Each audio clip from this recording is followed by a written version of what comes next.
And I think we're live. We'll just have to do a quick sound check. And I'll see if I can stick us. I've stuck us in the corner, top right corner there. Nice. You sound good. And then... Help by being stuck to a corner. Oh, I'm a little loud. Are you? Yes.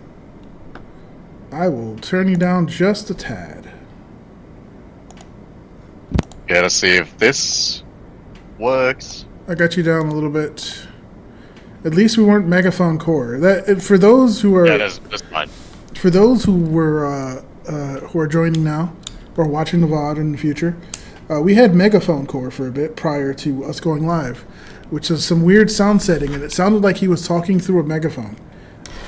So it was, Yeah, we're all a little loud now, but we're all equally loud, so we could just stream then. That's fine.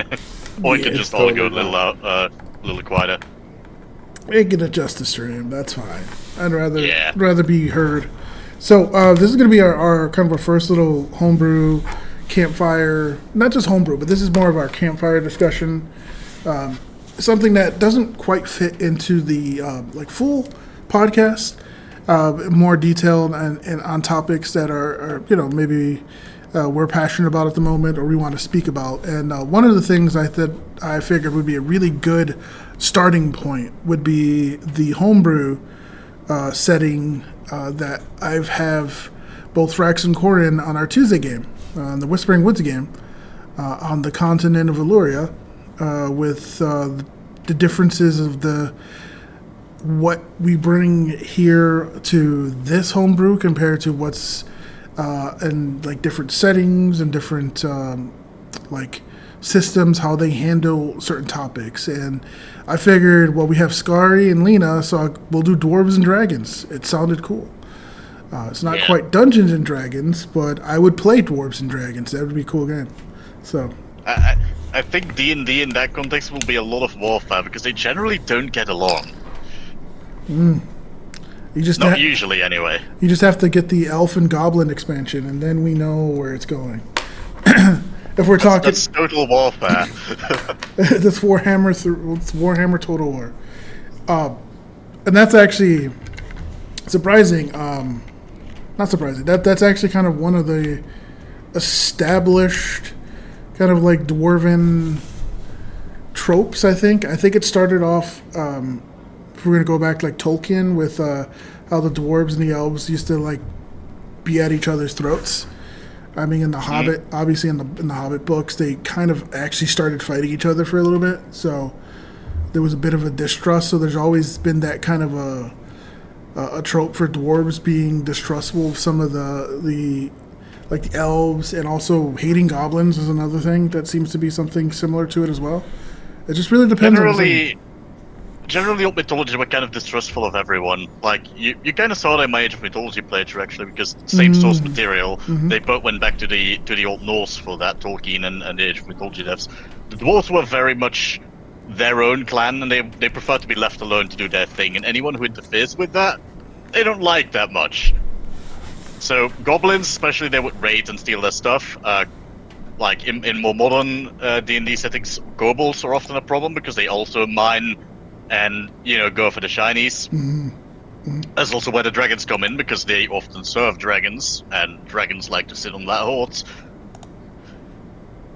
So yeah, dwarves generally tend to be kind of secluded in the older versions, especially. I feel like nowadays less so. Like, especially they tend to get along with humans in most fantasies, I think. Generally, I mean, it depends on the setting, but I've seen kind of a shift in where dwarves have, like, you go in the past and they've been distrustful. They've kind of just been pretty chill, except when you piss them off. Yeah. Yeah. Do not piss off the dwarves. And that seems to be... That's one of the things that Tolkien and Warhammer really made popular. Oh, yeah.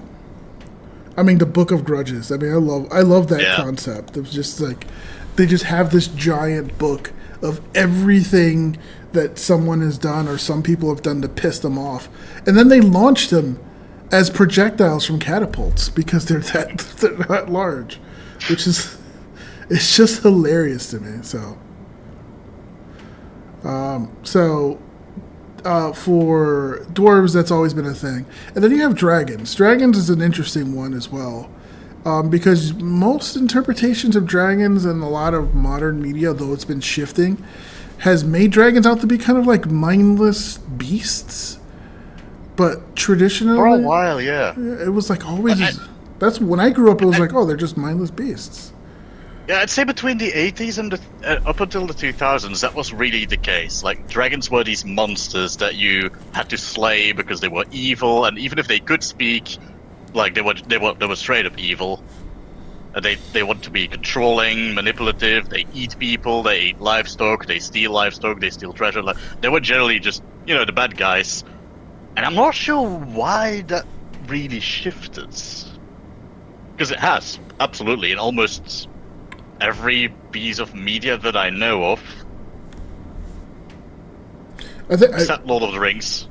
Well, I mean, Lord of the Rings. I mean, what Smaug, whatever his name is. Yeah.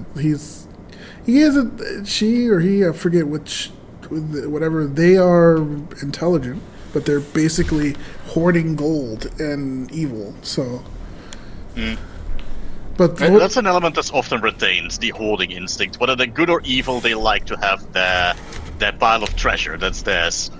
They did expand on that, like especially with D&D and Pathfinder, on what that pile of treasure is. Because for a lot of dragons, it's still gold, but for some of them, that can be stories. Like they collect trinkets that have a story associated with them. It can be paintings. In case of Lena, it's cheese. Like, copper and brass dragons can sometimes hoard foods or drinks. Okay.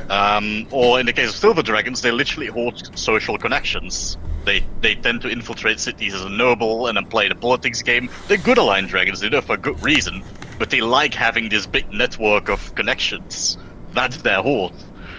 I mean, which I think is a really cool concept. If anyone's played the Owlcat Pathfinder game, I mean, one of the first characters you meet is literally a silver dragon. Solzy makes a good point. Yeah, European dragons indeed tended to be more evil than not, but yeah, if you go to the east, especially, dragons tended to be more like, almost like spirits sometimes, like paragons of certain virtues and values. You saw that one again in Age of Mythology when I played the Chinese campaign. Yeah. Almost all the dragons you got there are helping you against the bad guys that are trying to destroy the world. And if we're talking about like, it could indeed be the creators being exposed to other cultures. That's a good point. And if we're talking about Warhammer, for example, the newest Warhammer 3 has the one nation that essentially is ruled by dragons. And they're generally pretty decent. They want to help their people, protect their people. They're out there fighting.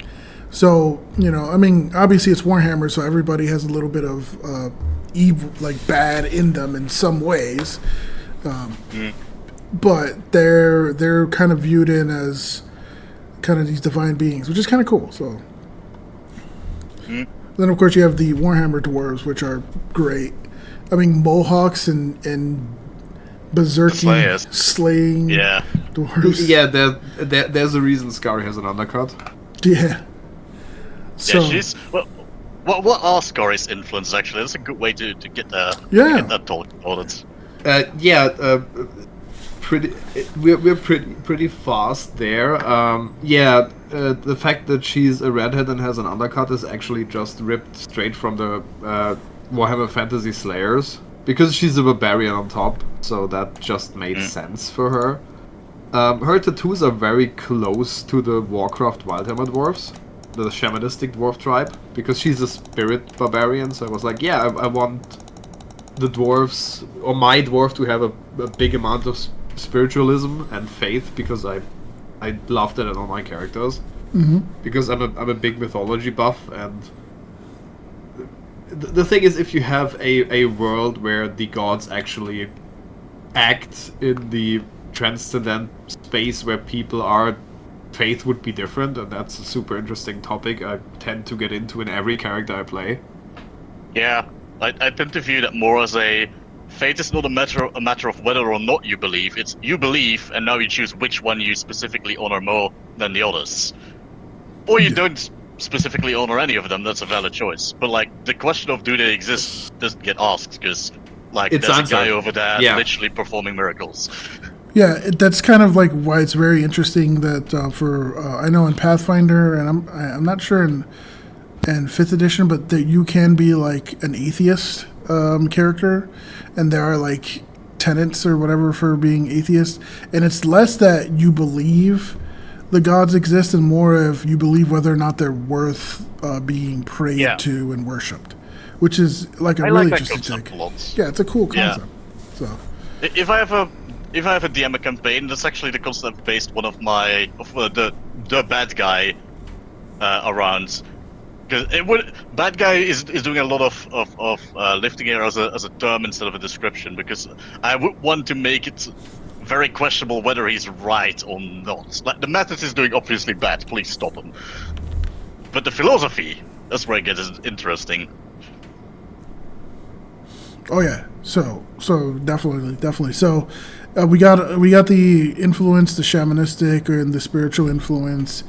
The undercut, we have a little bit of that berserker, slayer, barbarian instinct, and the spirit barbarian and all that. So that's kind of interesting. So the funny thing is with Skari specifically, she went purely off a visual design. Yeah, I remember you telling me that. That's why the influencer started very visual. The thing is, a while back I had a Kofi thing with our dear Artsy, and I was like, yeah, I wanted to do a dwarf character, and I was like, yeah, I want to make a dwarf, and then I was like, which dwarves do I like, and then I pulled from everywhere, but the goal was to make it like visually appealing.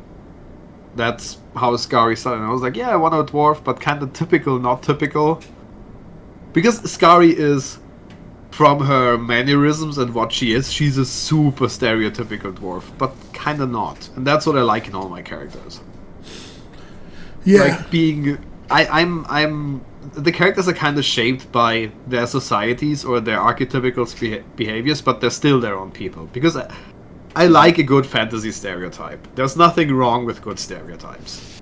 Yeah, I think you all know I agree with that after suffering through my Tuesday. yeah. And I think one of the things I went into with creating the setting that I was in was I went with the. I think it was not long after reading The Hobbit, and I think the movies first came out, and I was starting to write the setting with kind of this. There was this need for the dwarves to dig deeper and find more, collect, reclaim lost, treasures, reclaim their, their lost halls. And that inspired the kind of the split, which is one of the major points of my homebrew, is the fact that the dwarven people split. And it all revolves around the central focal point of my homebrew, which is the giant vault that's lodged in a mountain that's surrounded by a magical barrier that can't be penetrated, and that people have like this huge wall of runes, like dwarven runic lettering or kind of like Viking lettering, which a lot of times people associate like dwarves and Vikings in a similar sense. So there is some of that in there. So that's kind of where I started with the lore of like what would draw like the dwarves to split. And there is the sense of the traditional spiritual kind of family keeping themselves like to their traditions, and the kind that want to seek out and craft and learn and reclaim their lost heritage and see if there's some sort of connection. And that split is what kind of started my writing.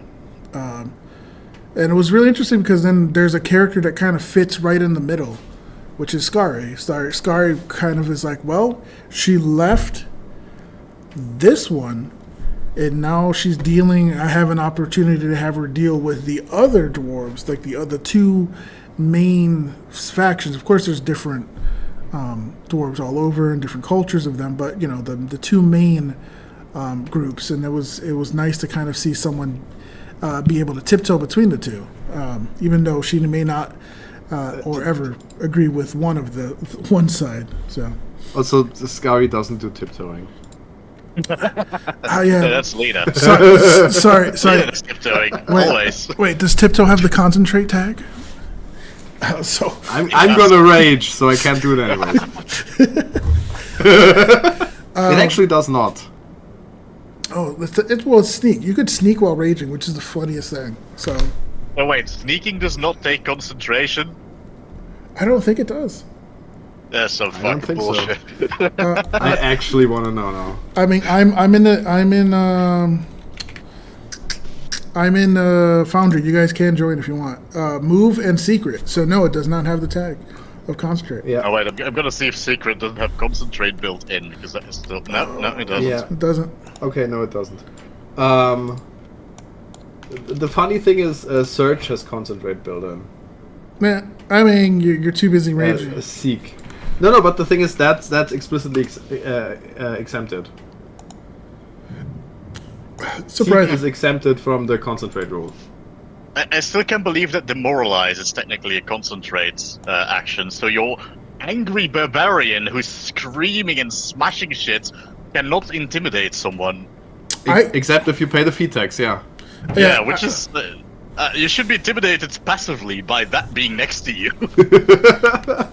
Yeah, I think that's more of a gameplay thing than it is like. Yeah. It's like, hey, they wanted to give cool sounding feats, so they're like, hey, we're going to impose this feat tax, sort of, because it's. I mean, like, the thing is, it's a really good fee tax because it comes early level, so opportunity cost is minimal. Like, there's no really good alternatives. And the thing what it gives you is it automatically gives you intimidating glare, so you don't have to know a language and don't have to be vocal, which makes sense. So it's not really a feed tax; it's immediately an upgrade. This is true, and that's kind of like what Pathfinder Second Edition does a lot of. It imposes what would be traditionally something like this doesn't. Oh, I don't like this or whatever. Like, for example, like, oh, moving is an action. A lot of people, when they first played Pathfinder, were like, well, I'm just going to make moving free, not realizing that, wait a second, there is a huge benefit to that. And for taxes, like feat taxes, or not really feat taxes, but like not being able to intimidate while raging or having to pay feats, but then it unlocks certain things. It makes things like sudden charge, intimidating glare, all those that much more impactful and feel better to get. So there is this sense of progression that your character is getting better. I do think the multi-action economy is the best feature of Pathfinder, like no contest. Like, straight up, if you ask me which one design feature I really like about Pathfinder, it's the multi-action economy. That's the system with MAP and all, like, it honestly, in the end, the amount of actions you do is actually not that different from 5e. You just have way more freedom in which actions you do, in which order and why. For example, in D&D, if you are standing still, you do your attack, you can't use your move to attack again. That's what Pathfinder allows you to do. It's gonna be at a penalty, but you can do it. Yeah. Yeah, so it kind of simplifies it to actions, which I like. It's just like, okay, cool. It's just this, and that's kind of what I wish they did with. Speaking of, we were talking about prior to Lancer. I wish they kind of just did that with Lancer instead of saying major action, minor, whatever. It's just one action, two actions, and whatever. Because that's sort of do that. Like you can see it that way, honestly. Yeah, you can see it that way. It's just when you're teaching new players, they're kind of like, "Well, is this a major?" It would be nice if they kind of just like did away with it, just went with the Pathfinder, because that's basically what they're doing anyway. It's quite literally. I mean, instead of a movement action, that's just a separate thing. Yeah, it's like two actions and movement instead of three actions. It's funnily enough kind of the same in Shadowrun. Because Shadowrun knows simple and complex actions, and a turn is either too simple or one complex. Mm-hmm. And some feats or skills let you downgrade a complex to a simple, so you can do it in one. So you could also just go like, you have 2 actions and that costs 2, that costs 1. Yeah, Like- it's even the same in Divinity Original Sin, the video game, because that one is very much based on TTRPGs, Mm-hmm. and they use a 4-action system instead, and movement is free. But yeah, then you look at the ability cost, it's like 1 to 4 ability points, so... And then you have some abilities that fuck around with it, like you can borrow 2 action points from the next turn, and then the next turn comes around, you only have 2. So, I mean, in the end, it's just a very good system for TTRPGs, and anything honestly, turn-based. I think the action points are more or less inspired from old turn-based games like Fallout. I think that's where it comes Yeah. from. Yeah. I mean, D&D was a warfare Fallout, game. XCOM with the time units, where you just every action costs a certain amount of time units, so you could have one character next to another with the exact same loadout, but the first character can do a full automatic and then another action, whereas the other character can't because they're slower or their stats are different. So it's interesting how that's done. But that being said, tangent aside. Tangent- Dragons tangent. and dungeons and dwarves. Tangent aside, as you can see, the map has now been updated. The dwarves were here in this little corner. They have now merged thanks to a particular alliance with the Free Trade Alliance, the FTA. They have merged into the nation and allied themselves, so they are no longer functionally a independent state. They still have an autonomy and whatnot. But I started with essentially this whole section, the red and the blue, being one kind of full nation that then split. Mostly is what it was set up as when I was painting the map. Now that's not specifically what happened. More specifically, what happened, there were dwarves on this continent. And in Jotunheim, which is the capital of Solheim, an excavation into a mountain found some sort of runic vault, which granted magical powers. And then a lot of dwarves were like, we need to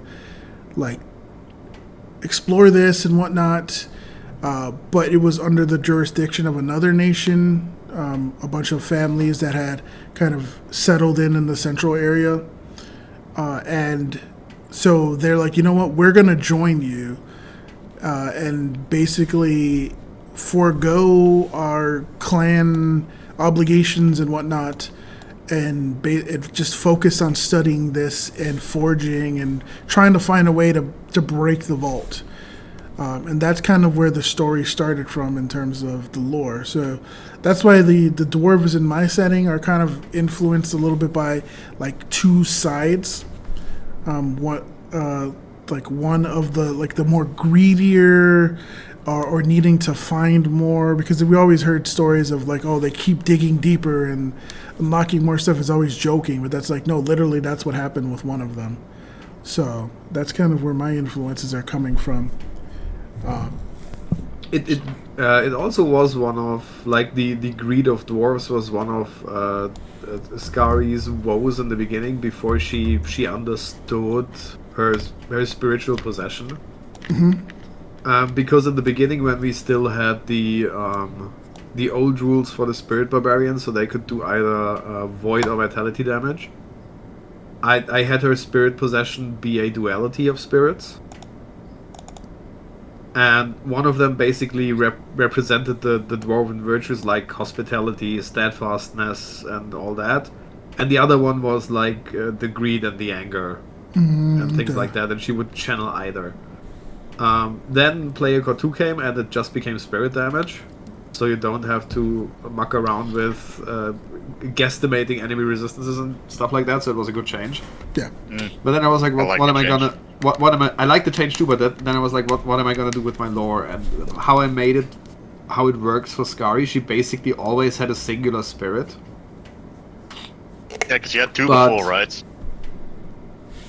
I made that not a thing now. So the thing is, she thought it was 2, but it actually was the one that we now know is named Skull and was the founder of Clan Goldmark.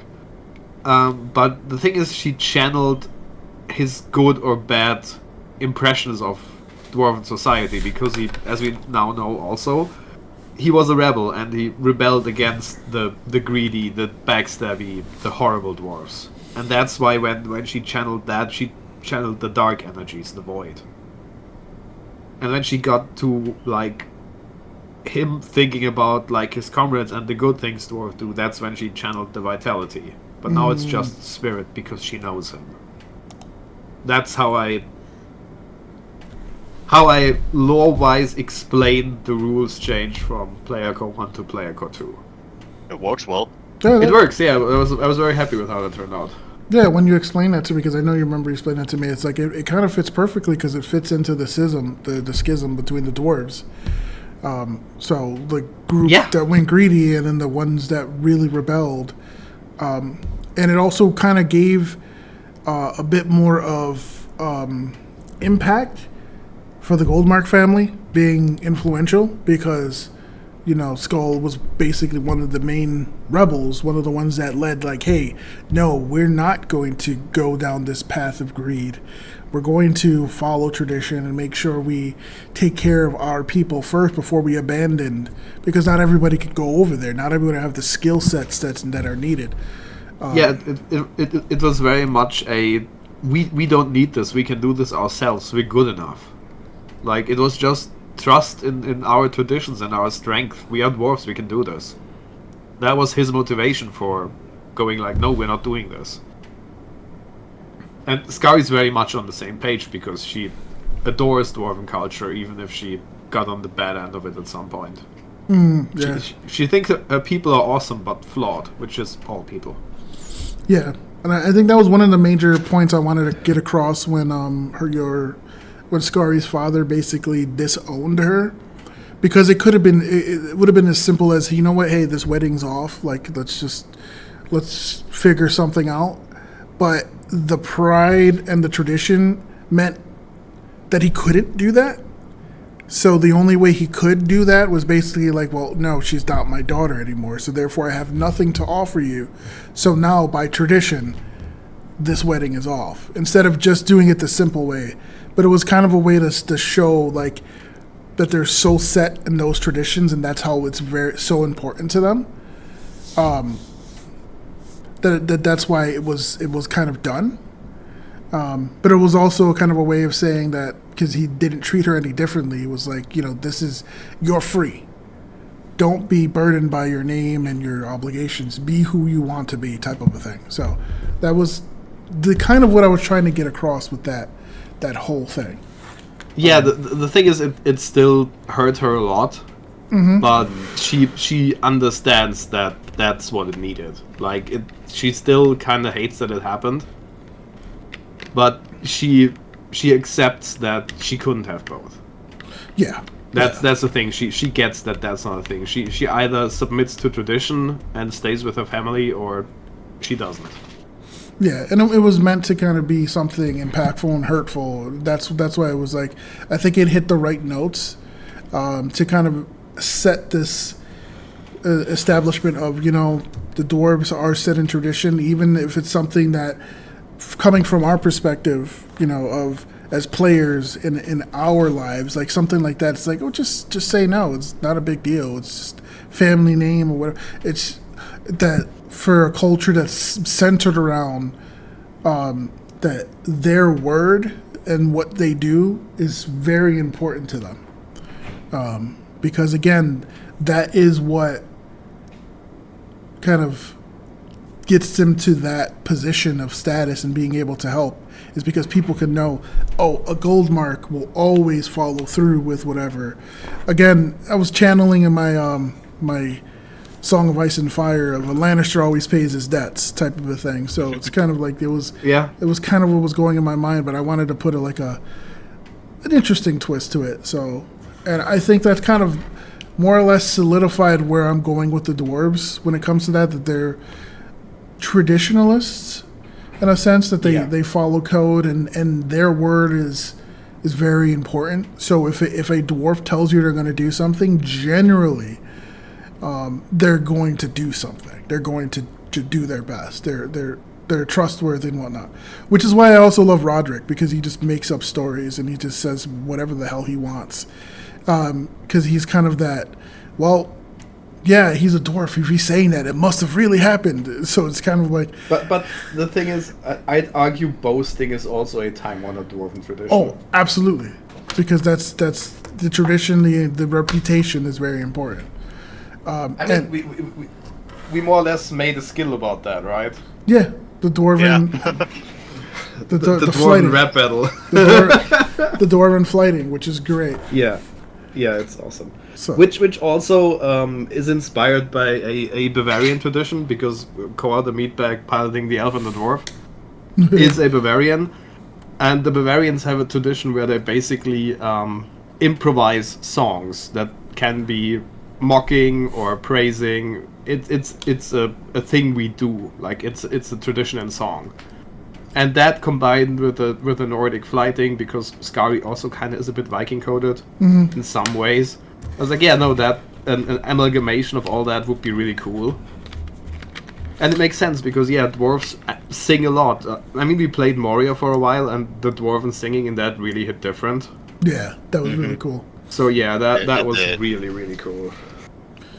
Yeah, so and I think there's traditional singing in my culture, because I'm Puerto Rican. So we do have the mountain, the Jibaro singing, which is essentially it's kind of like improvisation.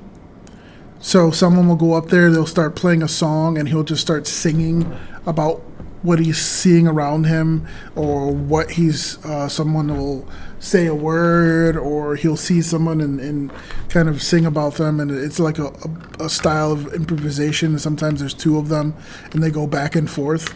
So there's that tradition, which is pretty interesting, which is also, when that was mentioned about the improvisation and the flighting, that also kind of musically, that's kind of where my head went, which is like, that's kind of cool. So yeah, the Bavarian version is basically, if you translate it literally, it's called stanza singing, because every person sings a stanza, and they make a song together. So everybody gets a turn singing a stanza, and you basically have a refrain and then, or a chorus, I think it's called in English, the part that's same every turnaround in a song. yeah, and yeah, the stanza, like the actual changing part in the song, that's where every person gets a turn and sings a part. And usually it's themed and it's funny and there's a lot of drinking. So I thought it was a great fit for dwarves. oh, And absolutely. if you think about it, that's also the dwarf singing, I think, is rooted in the fact that they're miners. Yeah. And mountain men, and yeah, work songs while doing physical labor has been a thing for ages. Yeah, And that's where especially it comes heavy from. labor where you need to like swing that pickaxe or an axe. It gets you into a rhythm, you know. Yeah, Yeah, it's very rhythm based, and that's why you don't lose stamina when you sing in Moria. that's all. It's a thing. Yeah, it is a thing. It's a you know. mechanic, It's a mechanic. Yeah. You can just start. which is great. It's the same So with like old-timey ships. The entire crew starts singing while manning the rigs and shit like that. to Yeah, get to because the- you have to pull at the same time to hoist the Yeah. sail. So you just pull on the second beat of the song. It just makes sense. yeah, that's Yeah. Every work that needs rhythm and synchronicity, people used songs to achieve that because it's easy. it's also very easy for people with different languages or whatever, because a song is universal in terms of the sound. So even if you don't know the words, you know the beat, you know what's it, and it kind of gets them in the rhythm as well. Yeah, so that's the thing. It's a very interesting topic in psychology, actually. Mm-hmm. Because they have been testing stuff like that, like all over the world in different populations, cultures, like even going like to the approachable Native Americans in the Amazon forest to see whether there's similarities, and they keep finding them, even with people that barely see the outside world. It's very interesting. Yeah. So a fun thing about that, my wife and my father-in-law and my mother-in-law actually do traditional Bavarian dancing. You know, the stuff you sometimes see, and they usually have like events, and they have like acts where they perform and stuff. And they were at a cultural exchange festival. And funny thing is, Bavarian music has a very specific beat and beat sequence that's very common in Africa, funnily enough. Wow. Okay. They use alternating beats. I don't know how to explain. Basically, it's a 3/2 kind of beat. Bum bum bum bum bum bum bum bum bum bum. That's the Bavarian version, but it's a beat that's super common in Africa. This kind of switch in rhythm, and that's super interesting. Maybe at one point they came from there, because I remember a story where, like, there was a family in the United States that had a certain song that they kept passing over, and like they didn't know what the words meant anymore, and like the words actually didn't make any sense at all. But a linguistics expert got on their case, basically started looking like, okay, where could this have come from? It was a black family, by the way. So went back to the generation, started tracing where did this family originate from, and then started going to individual villages in, I believe it was Nigeria. And he managed to pinpoint the exact specific village. There was one village that had a song that resembled it. Whoa. That had the original text and all. It was some kind of not really a nursery rhyme, but something like that. It was more spiritually inclined than just a nursery rhyme. And apparently, like, through the journeys that the family had made across the ocean, like the generations that were in the United States, they kept singing it. They kept the rhythm. They kept roughly the tones, but they forgot what the words meant. So that's insanely interesting, because I was just reminded of a thing. We talked about Dragon Age Veilguard before the stream really short, and exactly that thing is happening in Veilguard. There's a big lore reveal about dwarves that has to do with the past of dwarves and elves. Might want to put a spoiler warning here. I'm not saying what it is. That's it. Okay. And basically, if you bring the dwarven and elven companion along, the dwarf starts singing a traditional dwarvish song, and the elf goes, wait, that one word in there sounds elvish. And basically what they realized, that the dwarvish song that doesn't really make a lot of sense was ancient elvish. Oh. And they figured out, they deciphered the song together, and it narrates the big spoiler. Basically, the dwarvish traditional song came from the time they had an interaction with the elves I'm not getting into, and basically tells the story of what happened. For some reason, it reminds me of the Dragonborn song from Skyrim. And that's super interesting, because that's exactly what happened. The songs just perpetrate and get different meanings and texts and vocals, but it comes from somewhere completely different. So that's just super funny, because that's exactly what happened in the game. That they made a story out of that, and yeah, it's exactly what happened here. It's a very human thing to happen. Like, before we had writing, all our histories and knowledge were passed on orally. And for a lot of people, I think almost every people out there, that wasn't song. Like, you got skalds and bards. Like the Celts also did it in song. We're a very musically inclined species. That's why, as humans, traditional like nursery rhymes are terrifying, because it was like meant to soothe kids to sleep, but also warn them, like, you know, songs about like don't go outside because the wolves will get you, like things like that. So that's super interesting. Every German fairy tale in existence. Yes. Yes, that is one of the biggest things, and that's actually one of the influences that we haven't really got to in the game yet. But one of the areas, one of the DMs that also DM'd in this lore was very coded in fairy tales.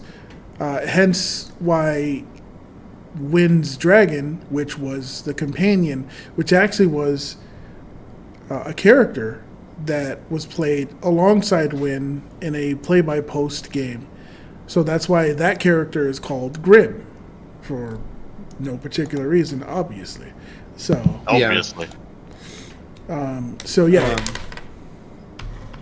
mean, they made a very successful game series about Scandinavian folklore and book series, more or less. because a lot of yes, God of War.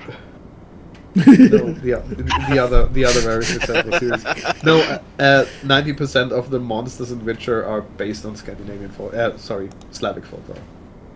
Yeah. Wrong corner of the world. I'm sorry, but yeah, they exist. Yep. It's the same series that also did Greek lore, but then all of them were killed. So I wonder what's next. But anyway, but yeah, no, the Witcher. Yeah, that's all. That's why some of those monsters are so like, people are like, what the heck? Because they're traditional, but in that part of the world. So that's why it hit different. And that's why I love it, because like it's so different from what I'm used to. Because my folklore is completely different. I would love a complete like a game dealing with like Caribbean and South American folklore and demons and stuff. So I mean, they did a different corner of the world again, but they did an anime about, I think, is it Filipino folklore? Trece? There was an anime that is completely rooted in, I think, Philippine folklore. Really good watch. Would recommend. That's cool. I know it's basically the main character is a shaman, a spiritualist that handles treaties between the ghosts and the fables and the regular world. So it's really it's a really cool series.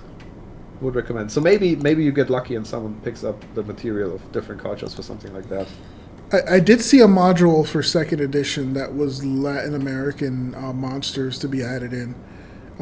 So I was looking at it and I'm like, oh, this is a homebrew. I want to read it and see what kind of stuff they add, because it could be cool ideas. But yeah, that's always cool to see. So that being said,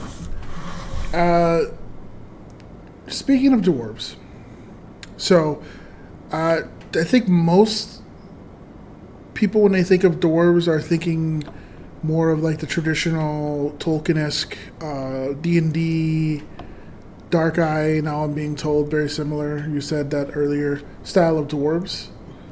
The shorter but bulkier with beards. And obviously a lot of people like to put the Scottish accent on them, but that's the accent's just a thing that's happened recent times.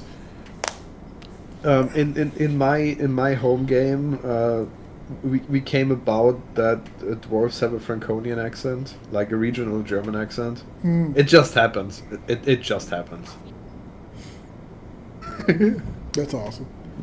My wife is throwing in-game dwarven catchphrases at me currently. Perfect. Rock and Stone. Rock and Basically, Stone. Yeah. It's basically the dialect version of Listen Up. That's another thing.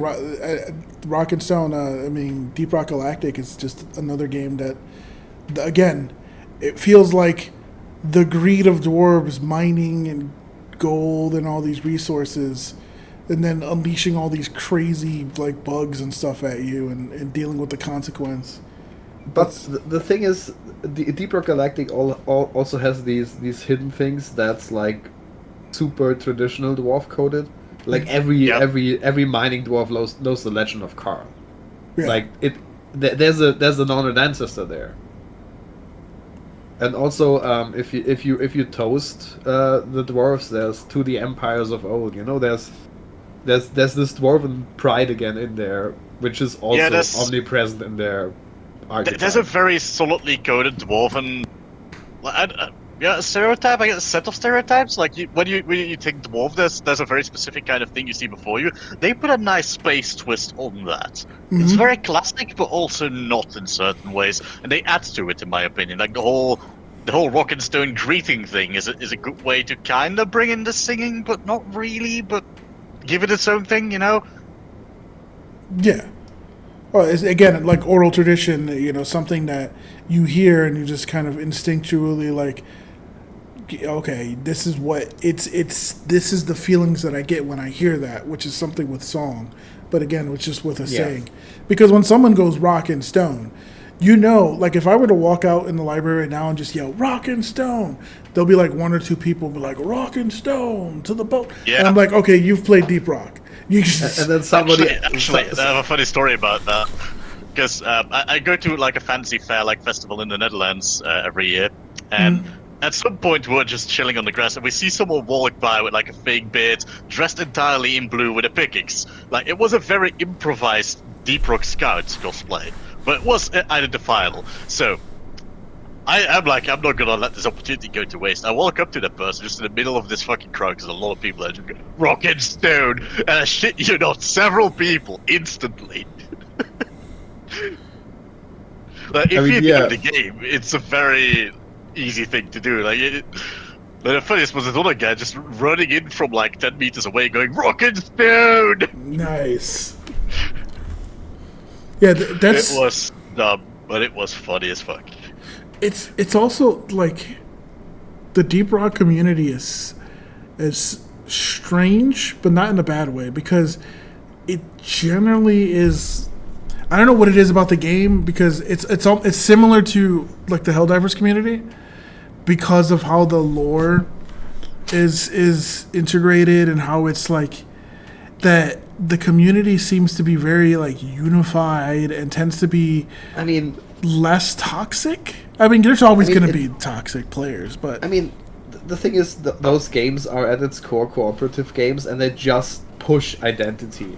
Like, you have a common identity, like we're Helldivers, we're Dwarves, and the we just goes with there. That's us. It manages to establish that common identity well, because there's a lot of co-op games out there that don't really get this sense of community, because while there's a theme, it's not as like narratively well established, I guess. Like Deep Rock did that with the Rock and Stone, and with the very strong theming that creates some sort of cohesion, like a we're all in this together kind of feeling. Helldivers does that very well as well, because the game never gives you a break about its entire theme, and you're really motivating going with it by quite literally every interaction you can have in the game with the NPCs, with the emotes, with your propaganda TV in your ship. But it's special. Like, I can think of other co-op games like Dungeon Defenders, for example, which, by the way, amazing game. Like, I'm not throwing shade at them, but they don't really manage to make that kind of a cohesive narrative, let's do this together kind of thing, because even though they have a story, they have a theme. Like, there's this medieval, it's a very classic medieval story. The bad guys are invading, you need to defend the kingdom, you have your heroes, but it's not really the same kind of vibe. I think this is my personal experience. I think that's the thing that's the difference between Vermintide and Darktide for me. Both are fantastic games, by the way, so play them both if you haven't. Absolutely. And definitely, I think there's an uptide for Darktide coming up. It's adding pretty cool stuff. But with Vermintide, I liked the game, but I never felt as connected with my players as I did with Darktide. Mostly because in Vermintide, it felt like a hodgepodge of different people, which was cool. That was awesome in itself. I connected and vibed with the characters. But with the players, it was a little different. Whereas in Darktide, and again, maybe because you're making generic characters and it's less, I vibed with the players who I played with because we were doing this for the Imperium of Man. We were doing this for I feel that. So it's kind of like it was a different vibe, and it was super interesting, and I could never put my finger on it. And I think now talking about it, that's kind of like I have identified that. So the thing is, the hodgepodge of characters also, that's the thing with Vermintide, because it changes. If the higher your characters get in level, the more amicable their interactions become, which is interesting. Yeah, that's cool. It's actually a thing. If you have a low level character, they have generally more hostile interactions, and when both characters are high level, they start understanding where the other person's coming from. Like their comments actually get more and more amicable the higher level you are. I do like how begrudgingly it is at times. Like, good example, it is Bardin the dwarf and Carillion the elf, like Warhammer dwarf and elf. So they start out very mean to each other, like exceedingly. And when they're max level, especially in the later missions, they're still not really friends, I would say, but they respect each other, and there's points in the game where they go like, I could be mean about this. I believe there's a point where Caroline actually says that. I could be mean about this that happened to Bardin, but I'm not gonna do that. I think it's when a Bardin player dies. Or goes down, yeah. It goes down, something like that. Yeah, she says like a comment that she's like, no. And you're like, oh, she's actually caring or so, yeah. Yeah. I mean, the difference is, so that there's two distinct differences. With Darktide, all of the PCs are of one faction. Yeah. So they have a common goal in that sense. And they're in a really shitty situation together. Because the Darktide player characters are all semi-pardoned convicts. So there's a sense of camaraderie there. Plus, going with the faction identity. So there's more explicit cohesion of the team. With Vermintide, it's also the fact that you are playing someone else's characters. Yeah. Vermintide is 5 specific characters that have been written, that have been made, that have opinions. But with Darktide, you have more an identity of self. Yeah. For the Emperor. Yeah. Yeah, but That's basically what it comes down to. It's funny that you say cohesion because it's literally the mechanic in the game. Yeah. Yeah. It's called It cohesion. It's the mechanic that makes Darktide a more well-rounded game than Vermintide, funnily enough. Yeah, absolutely. I think that was one of the best changes they made, like iterating upon the Vermintide formula. Yes, absolutely. The cohesion mechanic. But I do like the Vermintide because part where it is a hodgepodge of different characters from different, like you have Kruber, you just have they're just completely different ways of life, and you start to kind of understand through their interactions. So you start to understand it, and that's kind of cool. It establishes some good world building, and I think that's an important part because somebody may never have played the Warhammer Fantasy games, like the tabletop or any of the other Warhammer Fantasy games, but they get a general pretty decent idea based off the interaction of these 5 characters, kind of more or less where the races stand with each other and how they generally act. So it's kind of cool, and that's I think one of the beauties of like the TTRPG scene as well, especially when you're doing like a homebrew setting. It's just the interactions between characters, which kind of sets the tone for how the races are, how the ideas where you want to be are.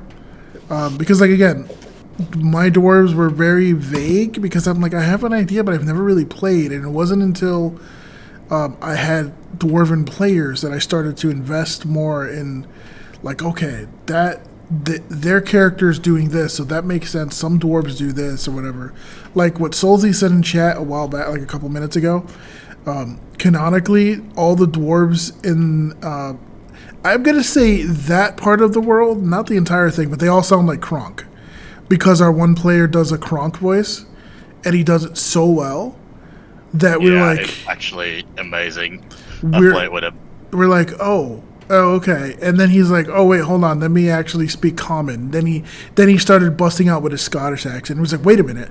Wait, so you were, what was the Kronk voice? He goes, oh, I was speaking in Dwarven. I'm like, oh, shit. Okay, so the dwarves have that's how they sound when they're speaking, just to kind of flip it. And it was just hilarious to me. So, and then it goes where all the other players start doing when they're speaking Dwarvish. They start doing their own impressions, and it's great.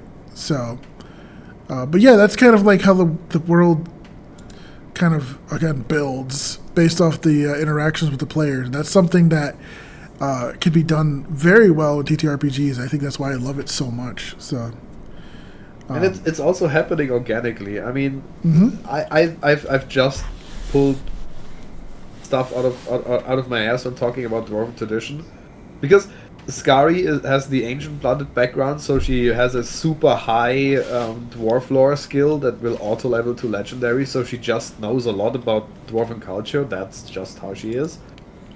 So and Rain is giving me the opportunity to actually do that, which I'm very grateful for. I can just pull out a dwarven fact and go like, yeah, that's a thing. Yeah.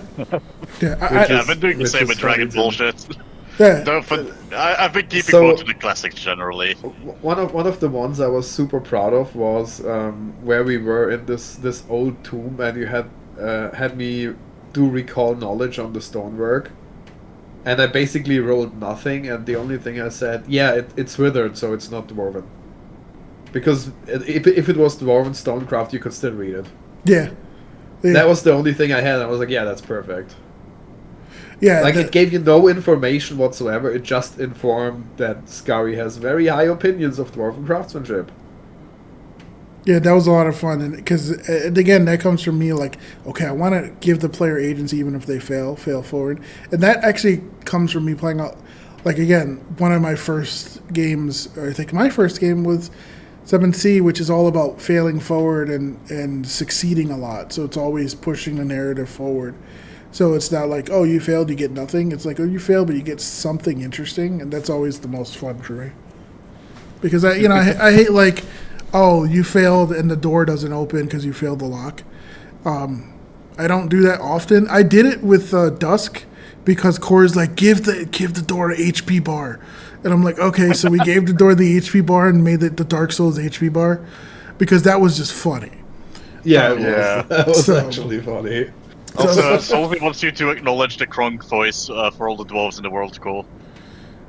Acknowledge that all dwarves sound like Khor. That's what it sound like. Uh-huh.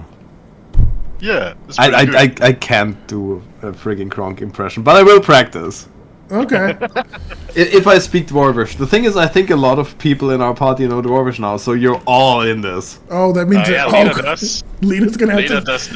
Oh my God! Suddenly, Lena just starts talking like Kronk, and everyone looks like, "Wait a minute, when did you learn that much Dwarvish?" Hey, why did you get recipe for that cheese? Oh no! I I'll get practicing as well. I can definitely see dwarves. That's like one of the dialects that originated on this continent. That most of the dwarves that speak that. So we're doing live. We're doing this live chat. The dwarf the dwarves that speak with the Kronk voice are dwarves that have been on this continent because this is a native dwarven speech that maintains the fact that you'll be able to identify if someone starts speaking from with a Kronk voice. He's like, "Wait, you're an Elorian dwarf, huh?" So it's kind of like, "Oh, okay," because I have established, and I've told Frax this, and I probably told Khor, this continent is just a boat's ride away from whatever the F you want it to be. So if you did have a character that was very Pathfinder coded and was from a specific part of Pathfinder or Galarian, or was from Baldur's Gate or something, like I was cool with it. We just call it like Wish.com, Baldur's Gate, just a different kind of name, but it would be very similar. Because I wanted to kind of let people like bring in their characters, and this originally started, I did this continent for a 5e game.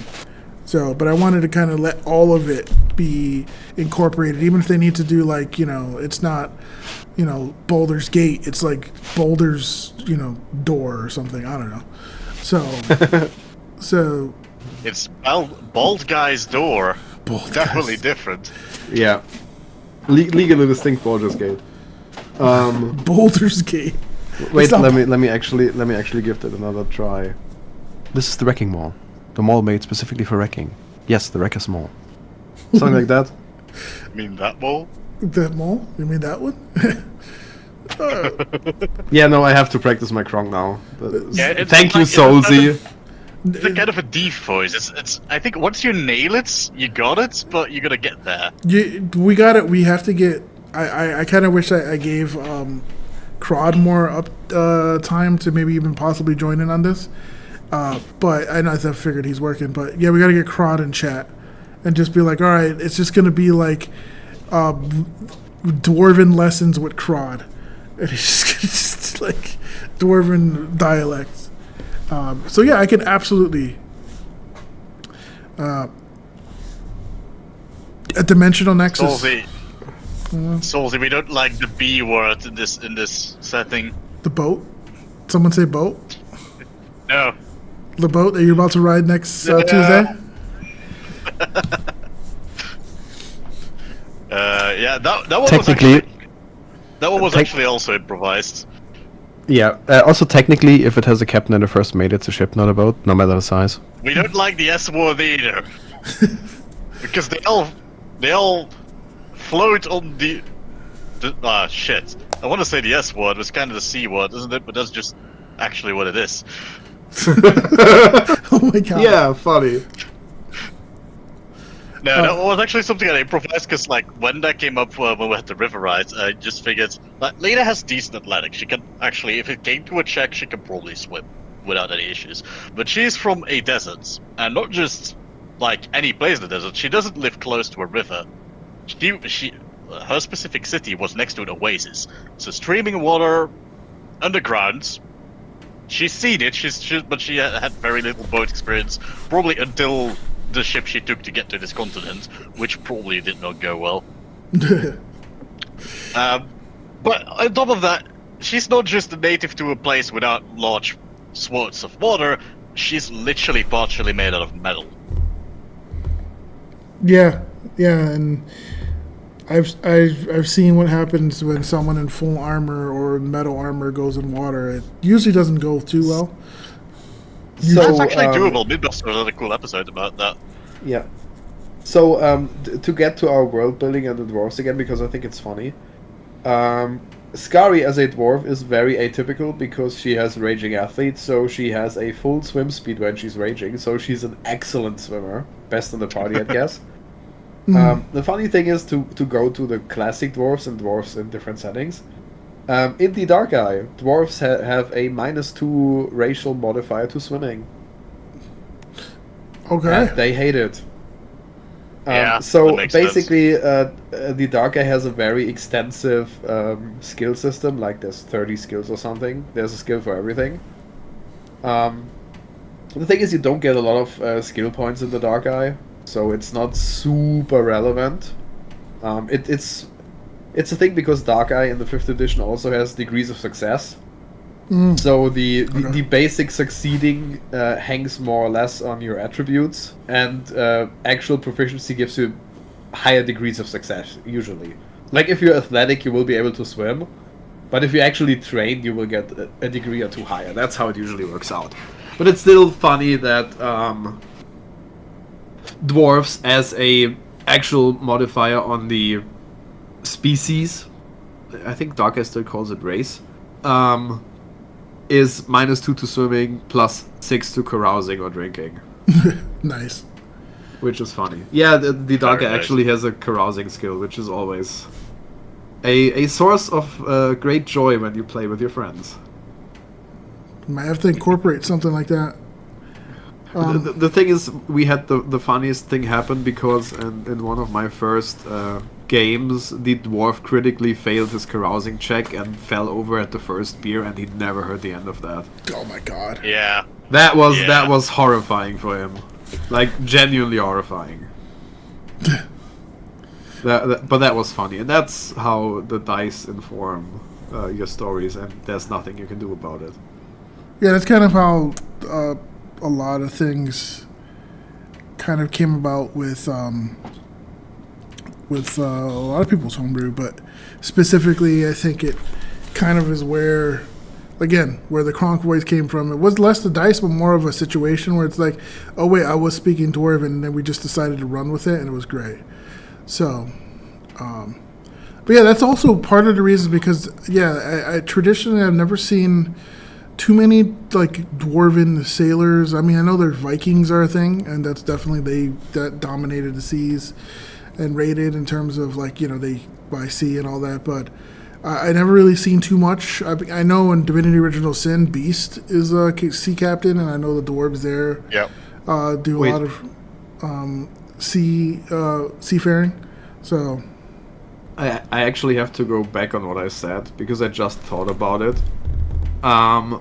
It's not a species thing for dwarves, it's a thing for the dwarven culture. Because the Dark Eye always had it's a point-buy system, so you have a really free system of designing your character. Like, you don't have a class, you don't have nothing, you have a species, a culture, and a profession.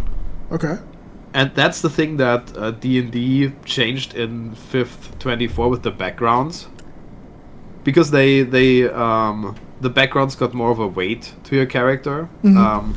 And they made it so that the attribute increases didn't come from your race, but from your background. So how you grew up. And that's the thing that... Yeah, that's the thing that the Dark Eye always did. You get like really just physiological based things as your species thing, like dark vision. That's the thing that comes with what you are. And everything else comes from the culture. And the dwarven cultures get negatives on swimming and positives on carousing. Okay. That's what I got wrong. Which is a big distinction, because you can have a human that grew up with dwarves that will be an equally as good drinker as the dwarves. Nice. Which is funny. I mean, with enough exposure. The game is like, yeah, this is not super common, but you're here, you're out the ordinary. You can be a human that grew up with dwarves. Speak with your DM how that, like... influence them in what they are, how they see dwarves, how they see humans, but you can do this. And then it's a human species with a dwarven culture and a most likely dwarven profession. So that's a really great way to do it, I think. I like that. I know Pathfinder has a thing where you can get like an ancestral thing where it's like, okay, you were raised by dwarves, so you can start picking dwarven feats and whatnot. But I like it being... that seems more like baked in and easier. I'm not sure. I'm not saying it's easier. It's like there's a tax for doing it if you do it normally. I think I might be misremembering because I haven't made a character that's gone different cultures. But I know Pathfinder has a thing. That's also one of the reasons why I love the way Pathfinder does handle like tieflings or whatever, because it's like, oh, it's just it's a thing that you can put on your, on your heritage. So you could be a goblin tiefling. You could be a human tiefling. You could be an elf tiefling, which is so it's kind of cool. So I know they have, I know they have like elvish and orcish, but that's like I think half elf and half orc, and there are rules for half races. I'm not sure about the culture thing. I know it's some sort of like ancestral something. I forgot the name, but yeah. Sorry, Frax, you were saying? I was just agreeing. I really like the way that Pathfinder does the ancestries. Like, it gives a lot of customization options. And yeah, D&D can do it, but you're more loose in it because you would have to use the Tasha custom species for that, basically. I mean, the fact that the rules are there is cool, but I think that's kind of a reason or a testament to why so many homebrew exists for so many different races, because everyone wants something different. So on top of it just being really easy to homebrew 5e, it's a very clear system in how it balances things. Mm-hmm. Yeah, I mean, a lot of it is like a couple feats or features, and maybe something giving advantage or not, which is always nice. So, fudging and playing with the numbers can be a little difficult with Pathfinder and other systems like 3.5. Yeah, I've homebrewed both D&D and Pathfinder, like 5th and 2nd edition. For 5th edition, you can kind of go loose with it, and like you will usually approximately get the balance right if you just kind of do what the other stuff that goes into that slot does. Like, if it's a level 1 thing, you can just kind of look at what all the level 1 things do, and just, if you throw it at the wall, it will roughly land in the ballpark. It's not hard. For Pathfinder, I did math. I went to feats of the same level, actually calculated their expected damage per round, and then, compared that, then compared the rider effects, like, do they inflict conditions, do they have buffs, what's the area, like, really get that budget on paper so that I can meet that, because Pathfinder expects you to really stay in there. Yeah. So definitely a lot of interesting things about the dwarves, and I'm super hyped for more dwarven lore to be uncovered by Skari and by Krod and all the other players. But the second part of this is dragons. I do want to kind of give a little bit of a spotlight to dragons since Lena is here in the actual party, and she is kind of like the tie-in to dragons. Yeah, at least half of her. I know we spoke a little bit about her background, and dragons have always been an important part to the story simply because, other than, of course, Lucy being the first NPC that I ever wrote as a DM, Wynn was one of the first NPCs that I created for specifically to actually play her, but also then I turned her into an NPC, and she has a huge tie-in to dragons because her fascination comes from her grandfather, who was a famous dragon writer, which again, that's totally 100% just copying off of A Song of Ice and Fire or Game of Thrones, with the Targaryens having dragons and riding them in the battle. That's literally, let me just code a Targaryen, but make him not an asshole and kind of model him after my own grandfather, and then basically make a character that sort of has the same amount of reverence and respect for theirs as I do for mine, for my grandfather. So it is just, that's basically where it came from. So definitely dragons were important, just simply because, yeah, it was cool at the time. It was something I was watching. But also it's like, it's pretty interesting to think of, because then there was the character of Grimm, which is a dragon in a sense that's lost their power, but also can't really speak and lost some memories.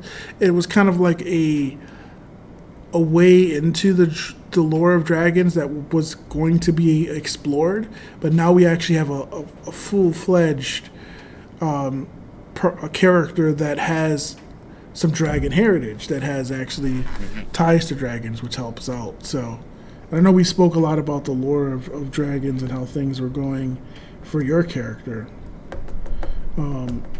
So, I mean, what kind of, other than cheese, I mean, what kind of inspirations brought you into creating Lena, and why specifically dragons, and what kind of brought that in? So, originally she wasn't actually specifically made for this setting. It was kind of I was playing around in Bad Builder to make a one-shot character, and I stumbled upon Kineticist, saw Metal Kineticist. I was sold on that immediately because the throwing, the shard attacks reminded me of a certain Monster Hunter monster, Seregius, just like a giant flying dragon that shoots metal shards, and they cause bleeding and stuff. And Bad Builder actually has the Battle Zoo Dragons Homebrew, enabled by default. So that felt like a good fit. From there, I kind of went rolling, and then, Lena was my one-shot character. Then this campaign started as like a intro adventure / one-shot and kept going, so now she is part of this setting. But yeah, the main inspiration was definitely that Seregius, and a few other Monster Hunter monsters as well. Aside from that, just like the classic, I use a lot of the classic dragon tropes. I looked up the brass dragon lore extensively for D&D and Pathfinder. I spent a lot of time on those wikis. I kind of plucked stuff from whatever edition, from whatever time, because I mean, it all fits together. It's not like it's contradicting itself. That's kind of where that's why I settled on brass, because I wanted something with fire. But I didn't want it to be red or gold, because, red is generally evil, not always nowadays, and gold very much has that paragon feeling to them. They're really, really good. They tend to be defenders. They kind of got a paladin mindset to them, and I thought that was too serious for what I was going for. And then I saw brass dragons, because I was just going through the fire-breathing ones, and they're a little more silly, but they're still defenders. They're still they like to protect an area around their lair. They like people. They're the most socially inclined dragons by a margin. And I felt I could roll with that. I could make this silly dragon that could yap around, like travel the worlds. Made a moderate bot for that reason. I felt like that was a very easy connection to make there. Also, kind of played with the TTRPG trope, the bot and the dragon, yada yada. So that all went into that, and then character-wise, I kind of went with the idea of that she really feels like a dragon. Like she has the instincts, she has the mindsets, even though she isn't one, and that creates a conflict. I think one that has become very apparent, aside from the hoarding instinct, because there's definitely there. Yeah. Was how stubbornly independent she is. Like when it comes to prophecy, she's like, I can do my own thing. When there's a situation and people try to take control from her, she rejects that quite handily, as you could see with the entire thing with Lucy. Like, Lucy was right to get Lena out of the way for that, because she would have intervened sooner. Oh yeah. That was kind of one of the things that was essential to. But after I wanted to ask a question like 5 minutes before I went to do this rant and answer the story. Go ahead. The structure of the Dwarven society, of the setting, and their history. Wait. You're talking about this setting? Yeah, this one. Because he doesn't know a lot about this setting in particular. Give me a second. I can keep yapping about dragons forever. Wow, I wonder how I channel that into my character. Yeah. Let me. So. Okay, I was gonna fill the void, but go on. Oh no, yeah. As far as the dwarves are concerned, here, when I first envisioned them, the dwarves are very traditional dwarves, more like the Pathfinder D&D-ish style. They're all about families. They're all about tradition. One of the main focal points of it, which I thought was kind of a fun way of doing it, was that every family specializes in something, hence where their name sort of is part of. So, the Tharum family, the family that the Goldmark family was dealing with, they specialize in medicine. And they specialize in, healing medicine and all that. That's something that they're very proud of. The Goldmark family, I figured it was with Angram, which the uncle, it's like they're sort of like politicians, but then also Khor started adding some more into it, so I've kind of left that interpretation more towards what Khor was leaning towards. But I've added that recent times have forced them into position where they're kind of like negotiators / politicians, because of their influence and able to establishing, they're the ones that they go to, like, we need to get this trade and whatever. So that's kind of where it started from. And as I stated earlier, you might have missed it, but someone found a magical vault. The door of the vault is huge. I've tried to explain it, and I've had some people draw it, and it's like, no, it's bigger. It's like, if you've ever seen Star Wars, the big hangars, that hangar door, it's like that big. It's like huge, where like multiple ships can go in, and the characters look tiny, come up to it, like they can look up. And that thing is full of, surrounded by magic, and it has like runic carvings that are ancient dwarvish in tradition in terms of how they look, which then kind of incited the dwarves to like, we need to study this. This might have something to do with our culture, where we're from, because the dwarves of this continent left theirs for whatever reason, and they're like, wait a minute, are we from here? Is this our home? And so a lot of them decided to kind of jump ship to study it. And the artifact, or the whale rune, gives powers. And those powers, with great power comes great responsibility, but also power corrupts. So those dwarves did their own thing, and there's been a split. So Skari's family is one of the more traditional dwarves that have still stayed behind. Again, Skari's ancestor, the one skull, the one inside, is the one that has essentially one of the rebels, one of the people that said no when everyone wanted to split because this is not right. So there's still those traditional elves, and then there's the elves that are a part of Solheim, which, if we go to the map, is the Red Kingdom here, and that's essentially where half of the dwarves went to. They went to Solheim. Jotunheim is where the mountain is, and it's the main capital, and that's where most of them went to. Most of the dwarves were down here.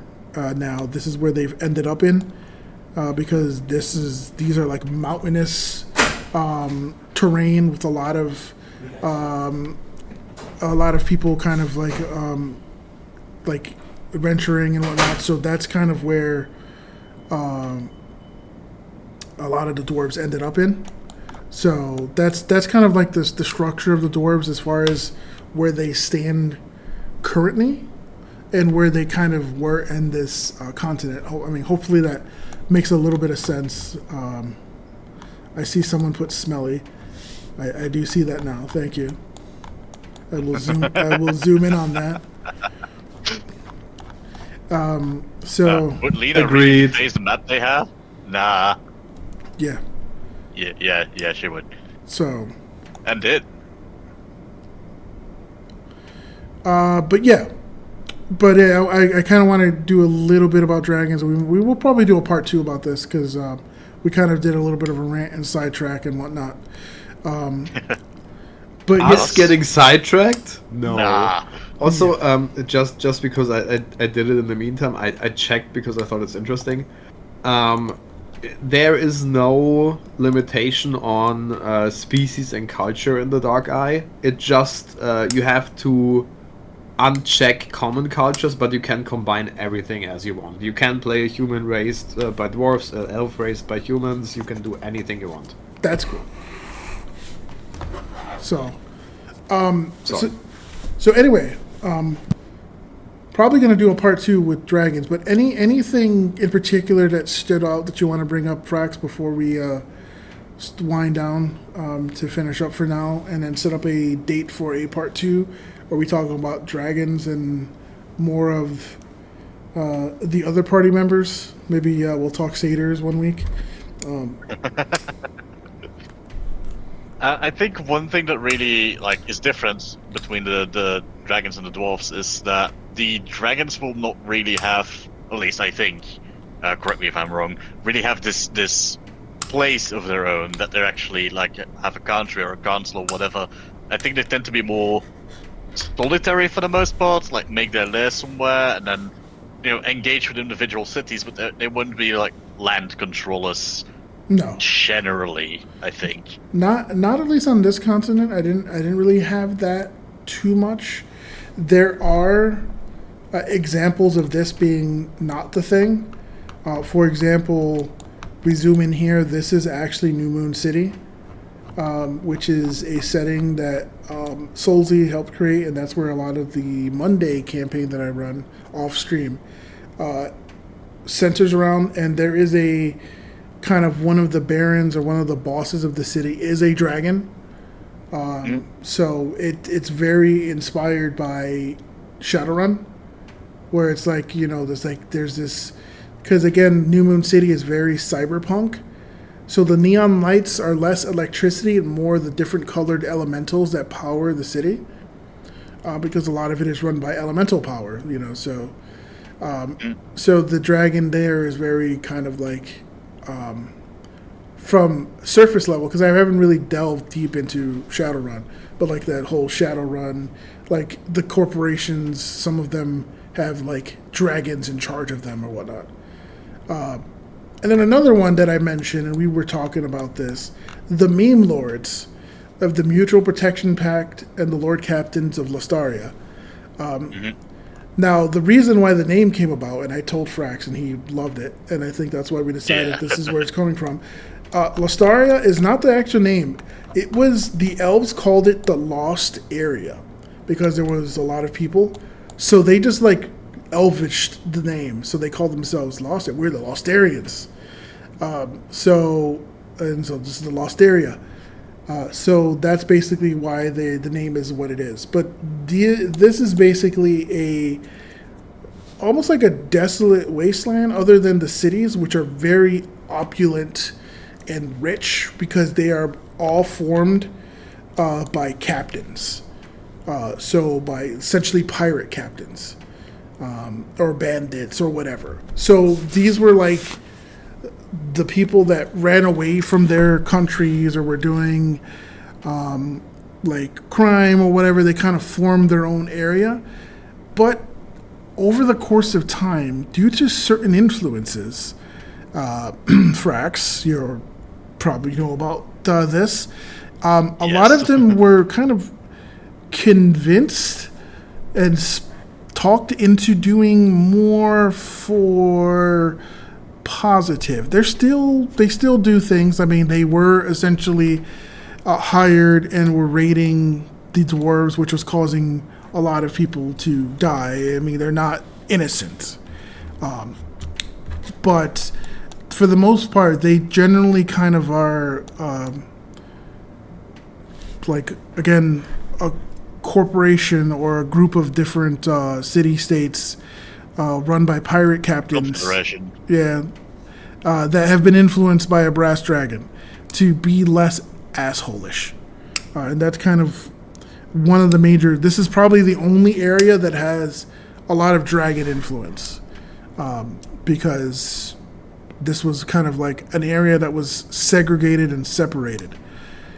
So that's kind of why I've kind of... we've designated this as the area where dragon activity is a bit more common.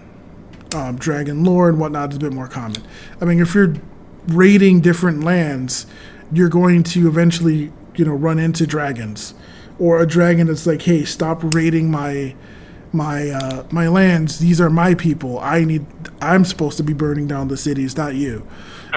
So, that kind of thing.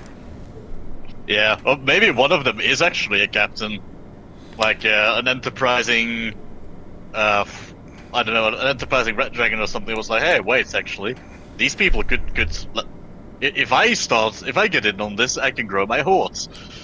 Yeah, that might be something we'll look into, and that might be when we go to the next lore discussion. We can definitely talk more about where dragons could fit into the different societies and whatnot. For the most part, like I said, I've kept dragons mostly solitary or in small groups to themselves, maybe influence someone that, like, a king is going to go speak to a dragon for advice or protection or help. Or a dragon might be, a certain type of dragon might be terrorizing a certain area, which then causes them to seek aid.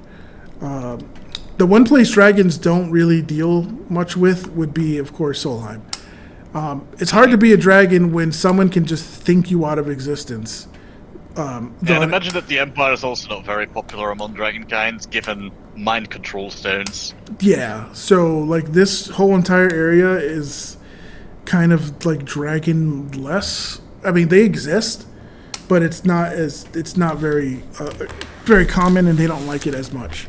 The Alliance, we'll see. They tend to they formed as a way to trade between the two families, and that's why they became essentially rich between not the two families, the two types of dwarves. So they have their own thing because they travel all over the world. So we'll see how that goes. So. And as for colors or types, I think we generally kind of go all of the above, right? Like we use the old ones, some of the new ones maybe eventually. I'm using some of the new ones because I do like some of the new ones as well. I think some of the old ones... Yeah, absolutely. Some of the old ones, I mean, it's kind of like, saying, you know what, hey, I identify as Puerto Rican. No, I identify as an American. I identify as someone from upstate, blah blah blah. I identify as a Bavarian.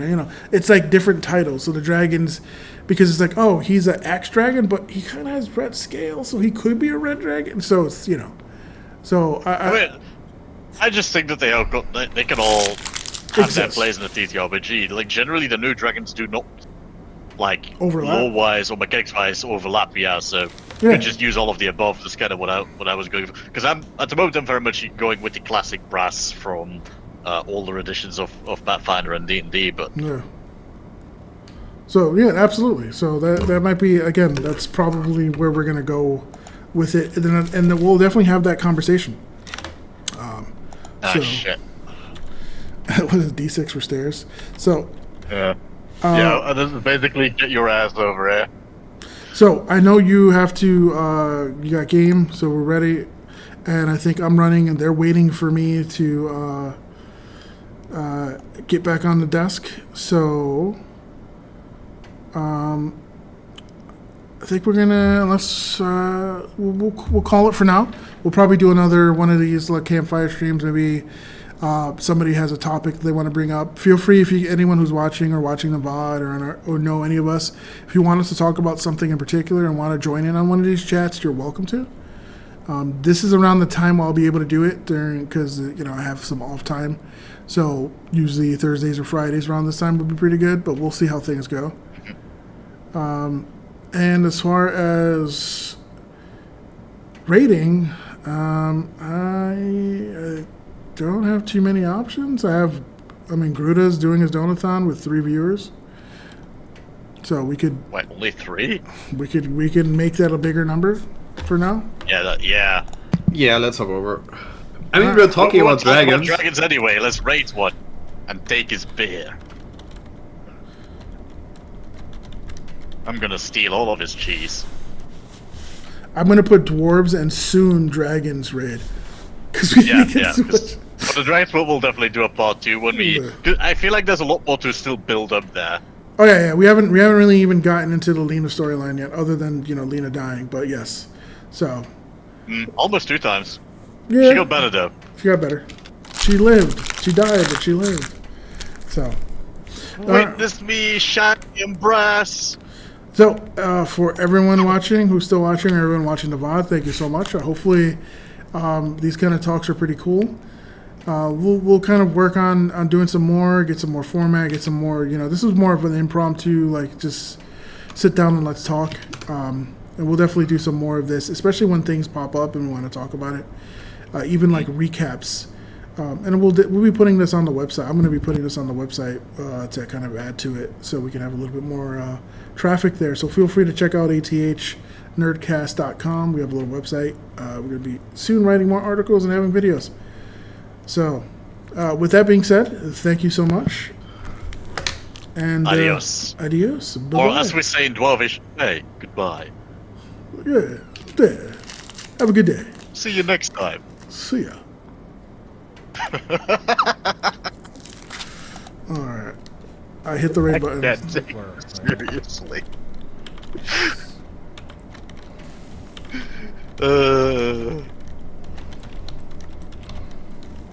I should pop over immediately so don't delay them anymore. That was fun though. Definitely get a part, dude. My coworker gave me a dirty look. Welcome in. How are you guys doing? It's like, stop.